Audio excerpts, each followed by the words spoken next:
सुशांत सिंह राजपूत की मृत्यु के बाद नेपोटिज्म और बॉलीवुड के पावरफुल लोगों की लॉबी पर लगातार बात हो रही है। इनका बॉयकॉट किया जा रहा है। कई एक्टर्स और म्यूजिशियंस ने इस पर खुल के बोलना शुरू कर दिया है।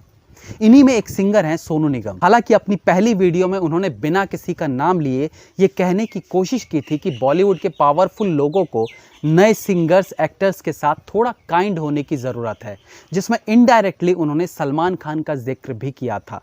क्योंकि इस वीडियो में उन्होंने अरिजीत सिंह के बारे में बोला तो ये समझना आसान हो जाता है कि वो किस पर उंगली उठा रहे हैं। लेकिन अपनी दूसरी वीडियो में उन्होंने इससे 2 कदम आगे बढ़ते हुए अपना गुस्सा जाहिर करते हुए उन्होंने कहा कि मैंने पिछली वीडियो में किसी का नाम नहीं लिया था और मैंने किसी पर इल्ज़ाम भी नहीं लगाया था, लेकिन इसके बाद भी 6 जीनियस लोगों ने मेरे खिलाफ बोलना शुरू कर दिया है। इन 6 में से एक के बारे में तो इनडायरेक्टली पता चल ही जाता है जब वो एक ट्वीट साझा करते हैं जिसमें एक बड़े सिंगर म्यूजिक इंडस्ट्री में हो रही मनमानी से परेशान दिखे। तो जाहिर सी बात है यहाँ अमाल मलिक की बात हो रही थी और उन 6 में से एक अमाल मलिक थे जो सोनू निगम के विरोध में खड़े हुए।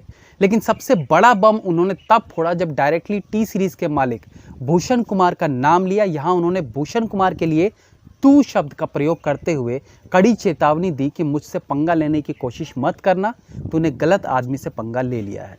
अब जब कोई टी सीरीज जैसे पावरफुल कंपनी को इस तरह से चेतावनी दे डाले तो ये समझना आसान हो जाता है कि सामने वाला बंदा यानी सोनू निगम भूषण कुमार के मामले में कमजोर तो बिल्कुल नहीं है। सोनू निगम ने कहा कि भूषण कुमार भूल चुके हैं कि किस प्रकार भूषण कुमार उनके पास गिड़गिड़ाते हुए आए थे कि उनकी एल्बम वो कर ले। आपको बता दूं कि जिस वक्त का जिक्र सोनू निगम कर रहे थे उस वक्त उनकी म्यूजिक इंडस्ट्री में तूती बोलती थी। वो ऑलरेडी HMV के साथ करार कर चुके थे कुछ गानों का। ऐसे में जब भूषण कुमार को अपनी साख बचाने के लिए कुछ ना कुछ हिट एल्बम चाहिए था तो उन्होंने दरवाज़ा खटखटाया सोनू निगम का, और सोनू निगम ने वाकई में दोस्ती का फ़र्ज़ अदा किया और HMV के स्पेशल परमिशन लेने के बाद टी सीरीज़ के लिए दीवाना एल्बम गाया था।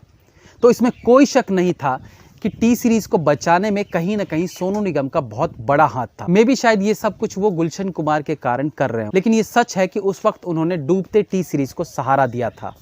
अब आप खुद सोचिए, दीवाना एल्बम रिलीज़ हुई थी 1999 में और तब से अब तक यानी 21 साल तक सोनू निगम ने इस बात का जिक्र कभी नहीं किया था। लेकिन इतने सालों बाद यदि उन्हें ये बात पब्लिकली सबको बतानी पड़ रही है तो कहीं ना कहीं उनकी बातों में पूरी तरह से सच्चाई दिखती है। सोनू निगम हालांकि इतने पर भी नहीं रुके और उन्होंने मरीना कंवर का जिक्र भी इस वीडियो में कर डाला। उन्होंने कहा कि मरीना कंवर तो याद ही होगी, उसकी वो वीडियो अभी भी मेरे पास है। अगर अब मुझसे पंगा लिया तो वो वीडियो मैं यूट्यूब पर डाल दूंगा। ये एक बहुत बड़ा एलिगेशन सोनू निगम ने भूषण कुमार पर लगाया, लेकिन इस कॉन्फिडेंस के साथ उन्होंने ये बताया, उससे ये तो पक्का है कि सोनू निगम हवा में तो बात नहीं कर रहे थे। आप जानते हैं कि मरीना कंवर है कौन? मरीना कंवर एक मॉडल एक्ट्रेस है जिन्हें शपथ, जग्गू दादा, आहट और जिंदगी तुमसे जैसे सीरियल्स में आपने काम करते देखा होगा। दरअसल 2017 में मरीना कंवर भूषण कुमार से मिली थी एक म्यूज़िक वीडियो के लिए। ये म्यूज़िक वीडियो थी हनी सिंह की और शायद ये गाना था मखना, क्योंकि 2017 में अगर वो वीडियो सॉन्ग के लिए मिली थी तो ऑब्वियसली इस गाने की शूटिंग आगे चलकर ही हुई होगी। और 2017 में हनी सिंह का कोई गाना रिलीज़ नहीं हुआ था।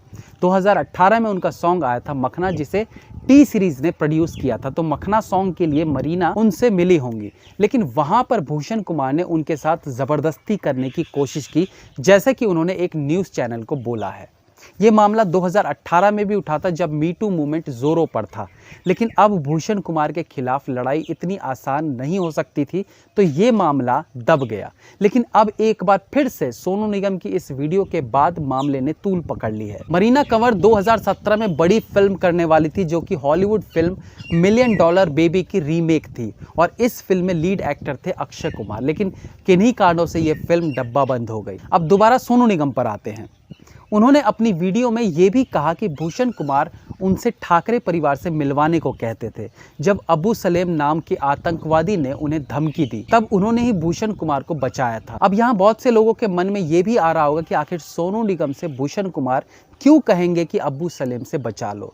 तो इसका कारण ये हो सकता है कि सोनू निगम शिवसेना के काफ़ी क्लोज रहे हैं, तो शायद उसके चलते भूषण कुमार को लगा हो कि सोनू निगम ही उन्हें इस विपत्ति में अबू सलेम से बचा सकते हैं। खैर, अब ये मामला काफ़ी जोर पकड़ने लगा है और सोशल मीडिया पर लगातार सलमान खान से लेकर करण जौहर तक सबको बॉयकॉट करने की प्रक्रिया शुरू हो चुकी है और सोनू निगम के इस वीडियो के बाद टी सीरीज पर गाज गिरनी शुरू हो चुकी है। हम बॉलीवुड में नेपोटिज्म की बात बहुत पहले से सुनते आए हैं, लेकिन म्यूजिक इंडस्ट्री में भी चंद लोगों की बादशाहत चलती है, ये शायद ज़्यादा लोगों को पता नहीं होगा, लेकिन अब इस पर भी खुलासे होने लगे हैं। आजकल ये ट्रेंड बन चुका है कि किसी एक ही गाने को बहुत सारे सिंगर से गवा लिया जाता है और फिर किसी एक गाने को फाइनल किया जाता है। ऐसे में उन सिंगर्स का क्या जिन्होंने उस गाने के लिए इतनी मेहनत की और कोई उनके गाए गाने को कभी जान ही नहीं पाएगा। फिल्मों के म्यूजिक में आखिर कुछ सो कॉल्ड एक्टर्स और प्रोड्यूसर्स का जरूरत से ज्यादा इंटरफेयर कहीं न कहीं एक म्यूजिशियन की क्रिएटिविटी को मार देता है, जो म्यूजिक फैंस के लिए भी अच्छी खबर नहीं है। बॉलीवुड इंडस्ट्री हमेशा से अपने म्यूजिक के लिए प्रख्यात रही है। ऐसे में सिंगर और म्यूजिक डायरेक्टर्स को अपने मन मुताबिक काम करने की आज़ादी मिलनी चाहिए और जिस प्रकार से फिल्मों और म्यूजिक में नए कलाकारों का शोषण हो रहा है उस पर रोक लगनी ही चाहिए, नहीं तो आने वाले दिनों में और कई लोग भी सुशांत सिंह जैसे कदम उठा सकते हैं। जय हिंद, वंदे मातरम।